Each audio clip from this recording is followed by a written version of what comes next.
మున్సిపాలిటీలో నందికొట్కూరు మున్సిపాలిటీలో ఉన్నటువంటి చైర్మన్ గారు, అదే రకంగా వార్డు మెంబర్స్ ఒక మంచి ఆలోచనతో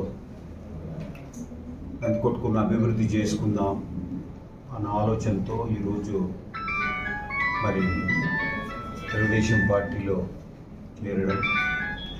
వాళ్ళ ఒకటే సలహా కూడా నేను ఇచ్చాను ఇంతకుముందు, అందరం కలిసి చేసుకుందాం, నందికొట్కూరు ఫండ్స్ అవసరం ఉంది, అదే రకంగా ఇక్కడ ఉపాధి హామీ పథకం మున్సిపాలిటీ అయినందుకు దాన్ని తీసేయడం జరిగింది.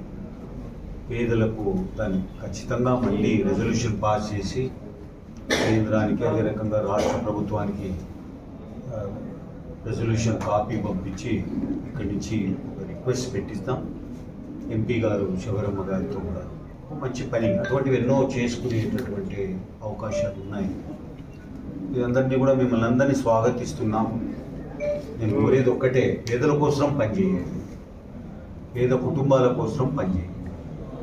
శానిటేషన్ కానీ, లేకపోతే మనకు మంచినీరు సరఫరా కానీ, ఇవన్నీ కూడా అతి జాగ్రత్తగా ఇంటింటికి చేరే విధంగా చేసుకుంటే మీరు మంచి పేరు వస్తుంది.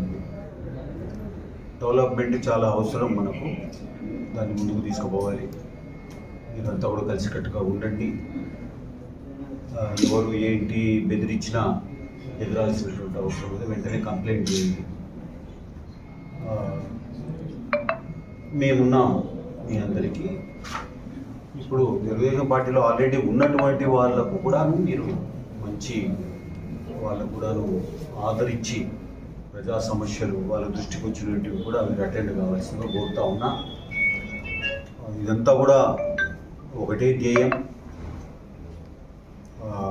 1994 నుంచి 2004 వరకు ఎట్లా తెలుగుదేశం పార్టీ ఉండిందో నందికొట్కూరు తాలూకాలో తిరుగులేని శక్తిగా ఆ స్థాయికి తీసుకురావాలి అన్నటువంటిది ప్రధాన ధ్యేయం. ఇంకొకటి అభివృద్ధి చెయ్యంది ఎవరిని ప్రజలు గుర్తించరు.